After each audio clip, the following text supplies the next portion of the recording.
On today's episode of RCKicks, we're back working on the TREAL TRX4. I've finally got my bearings in, and I also may have splashed out on a few more parts, so stay tuned to find out more.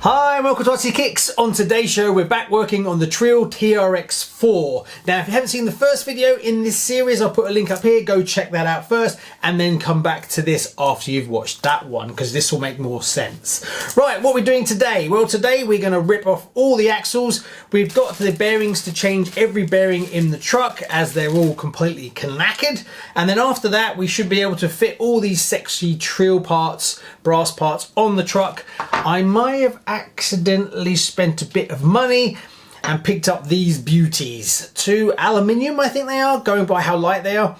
Axles, front and rear from TREAL. Yes, well, I purchased these ones with my own money, but TREAL were kind enough to sponsor this video and send me sexy parts. So a massive thanks to them. And yeah, most impressed. Right, what we're going to do, dig into the truck first, remove all the axles, clean it all up, put all the new bearings in, put all the sexy parts in, put it all back together again, make sure it works, and then we're going to take it out for a blast and get it covered in mud and all dirty again. But that's trail trucking and that's what it's all about. So let's crack on.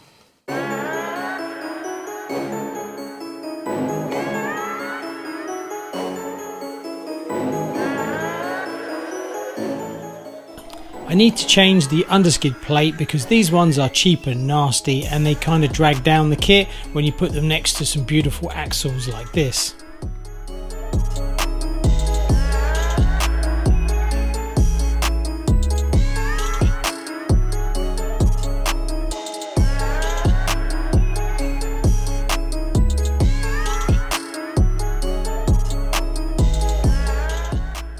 Now I'm not sure if you can get these links in metal, but that will be something I'll be looking into. As you can see, the front diff worked very hard. There's lots of contamination in there and it's well manky.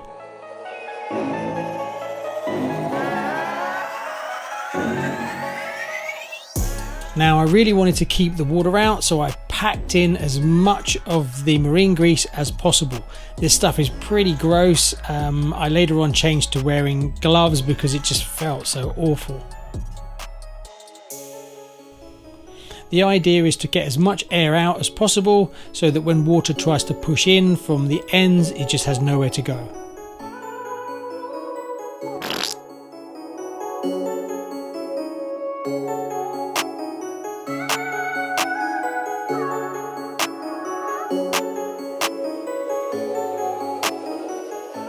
When I first looked into changing the axles, I was a bit concerned it would be quite complicated, but I have to give Traxxas credit. They actually thought about it, and dismantling it and maintaining them is really easy, so don't be put off by it if you bought a ready to run.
And there we go, it didn't take that long. The front one is done. Now we can turn our attentions to the rear.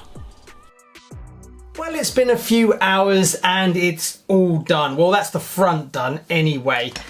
Yeah, had a few issues, two really, totally my fault. The first one was I actually used the wrong outside hub. TREAL sent me over two designs for the outside hubs. One that is basically this, and then there's another one which has a lot larger weight to it. I'll put a picture up here so you can see it. I fitted this one by mistake, and then I thought, oh well, okay, well I'll put these on the front first and then we'll see how it performs, and I'll put it on the weight system so we can see what the weight distribution's like, and then I'll run it, and then later on maybe I'll swap to the heavier weights. But really I wanted the heavier weights on the front from the beginning because that's pretty much what I had originally when I had these no brand ones. But there was another mistake I made which kind of determined that I actually went back and changed it, and was I missed out a bearing in there from the top feed, so I couldn't leave it like that, so I had to dismantle it to do that anyway. So I thought, why not just put the full-size weights on, which is what I wanted, so I did. So it took me a little bit longer. Also, it's very messy when you're trying to pack it out with the marine grease. One thing that did concern me about using so much marine grease was I was worried that when I put all the bolts in, they're just going to all come loose because there's obviously marine grease in there. So I used the thread lock, but then I thought the thread lock is just going to react with the marine grease and it won't work. But when I went back to remove the mistake cover, I actually found that the Loctite had gone off and it had actually worked as it should, so I'm really happy about that, because there is a few bolts that are actually screwed up from underneath, so obviously if they rattle loose they'll just fall out and you'll lose it, and then you'll be out on the trails and then you're out of the game before you've even started. So I can say that if you've got Loctite and marine grease, they seem to play quite nicely, which is an amazing one to me because I thought that would never happen. What's next? Right, we've got to pull out the rear axle now, do all the bearings, and then fit the outside hubs. Luckily for me, it's not as fiddly as the front because there's no steering and access is a lot easier. So it shouldn't take me too long, so let's crack on and service and replace the rear axle and diff.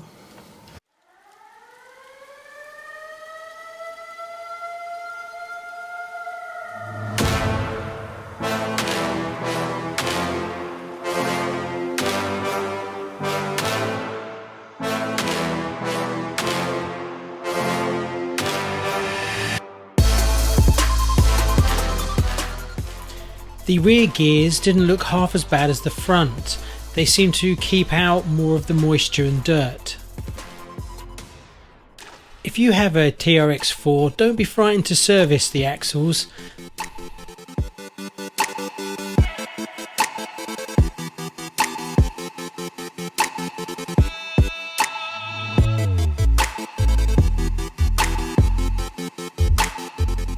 I will replace all the bearings in the rear axle, but after looking at it I found that there's quite a few bearings that still have some life in them.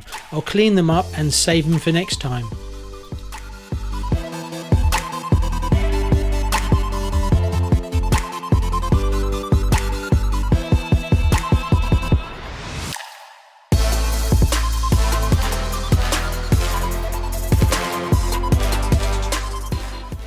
It's the same process. Basically take everything out and then fill up the new axle with grease and then push everything into the housing, add some extra grease, seal it up.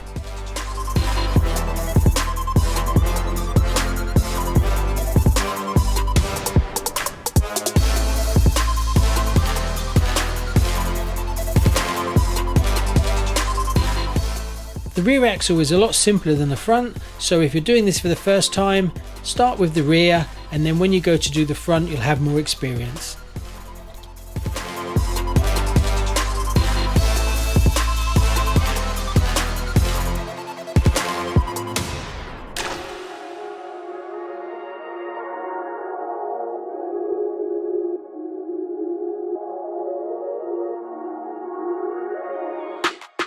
Both sides are exactly the same, so once you've done one side, you're just repeating the process again.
here after a good few hours. The axles are fully changed and serviced, new bearings throughout. I do have the bearings for the center, but I have seen you can actually get a metal housing, so I may be tempted to get one. I'm not sure how much it is, but plus the center one didn't really get underwater as much, so I don't think it's taken as much abuse. When I change the motor in this, I will dig into that as well. I'm tempted to put in one of those Hobbywing Fusions because I have one in my Land Rover Tamiya Defender and I loved it. It was lovely and quiet, and it's a nice little package, and apparently they fit in this, so I may pick up one of those to upgrade it, because the motor in this is starting to rot where it's been by the beach and things like that. The whole casing is now disintegrating, but it's been a great motor. I can't really knock it, and I've abused the life out of it. It's been fully underwater many times. One thing I did notice is the front diff took a lot more abuse than the rear one. The rear one, the internal lock diff, had no contamination whatsoever. It was just like the day it came out of the factory. There was still the original grease on it. There was no dirt, nothing inside it. Whereas the front one, the ingress of sand had got in there, as well as water. So that's why. And the inner bearings on the front axle were rusting, whereas the rear one, the inner ones were brand new, whereas the out ones were pretty bad. Some of them were really bad. This is one I've got here, which was completely locked up. So there was a couple that are semi-locked up, or look, absolutely okay. So I will clean up the original bearings, and then I'll keep the good ones, and then I'll bin the rubbish ones, because I can always use them in other vehicles that are not going to be abused as much as this one. It seems to run quite nicely. Right, I've put it on the scales, and these are the weights it's giving me now. So it's currently sitting, oh, let's do it again, right, so let it settle down. It's now giving us 56 at the front and 44 at the rear. So it's not as 60-40 perfect as it could be. So a little bit more weight at the front, or basically take a little bit more weight out of the rear. Each corner, we're basically sitting at 50-50, 49-51, so that's pretty good. They're actually, each corner is pretty consistent. We've got 12-15, 12-80, 10-13 and 9-7-3.6, so obviously it rolls over to 10, so pretty good. 50-50, 49-51, depends on how the car sits, so I'm pretty happy with that. I'd like to have a fraction more weight at the front. Another thing that I thought about upgrading is to have change the diff ratio at the front, so the front is turning more, but being that I trail this more than I actually rock crawl it, I'll probably stick with what I got. Right, let's take it out on the trails and see how it handles.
You can call me stupid, yes, you can call me sheep. You can say I'm lazy, you can say I'm weak. You think that using her would get to me, and if you're right then you're in trouble deep. 'Cause I won't break, no I know I won't wait. You're in trouble deep.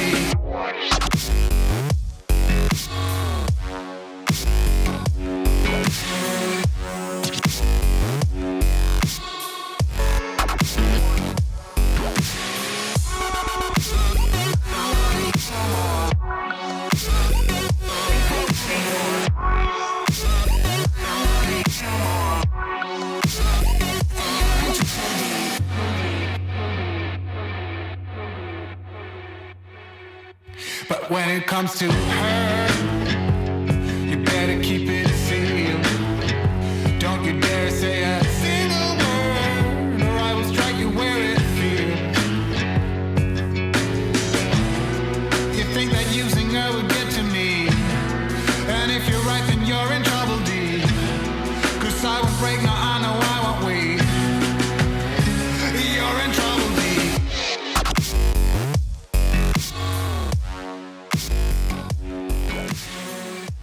So there you go. What did you think of that? Oh, loads of fun. It's tons of big muddy stuff all over the place, not far from my house. It's been raining in the UK for a good few days now. A lot of the UK has got snow, but here we don't have any, which is a bit of a shame, as I'd like to get some running footage in the snow for you. So what did I think? Upgrade parts, lovely quality, very precise, go together very well, no issues with alignment or anything like that. I can highly recommend them if you want to throw a bit of bling onto your car. So the TREAL stuff, double thumbs up, really happy with it. So much so, well, I obviously bought the axles myself, and I'm pretty sure I'm going to spend a bit more with them, and I want to get the drive shafts when they're back in stock, and maybe one or two other little bits and pieces. What else? Well, on the drive I noticed that because of its weight now it's starting to push the stock TRX4 Sport motor, so I'm going to rip that out and I'm going to put a Hobbywing Fusion into it. I had one in my Land Rover and I really like it, so that's definitely going to this drive today has just made me decide that that's the way to go, so I'm going to get that and put that into it at some point soon, and maybe I'll look at putting another body on it. I want to do a rusty body, an old beat up American truck kind of style. I've never painted up one like that. So yeah, maybe I'll look at something like that later down the line. Need to get a new bumper. This bumper's starting to fall off, but apart from that, really happy. It drives lovely and it's nice to take it out and abuse it after spending hours on it. But the new bearings and it all being packed with marine grease hopefully should keep the water out for a little bit longer and keep it going. Anyway, a massive thank you to TREAL, and if you'd like to support the channel, head over to Patreon. I'll put a link below, as I'm posting constantly and you'll be getting more RC content from behind the scenes and access to some of it a lot earlier than you're watching it now. Thanks very much, see you soon, bye bye.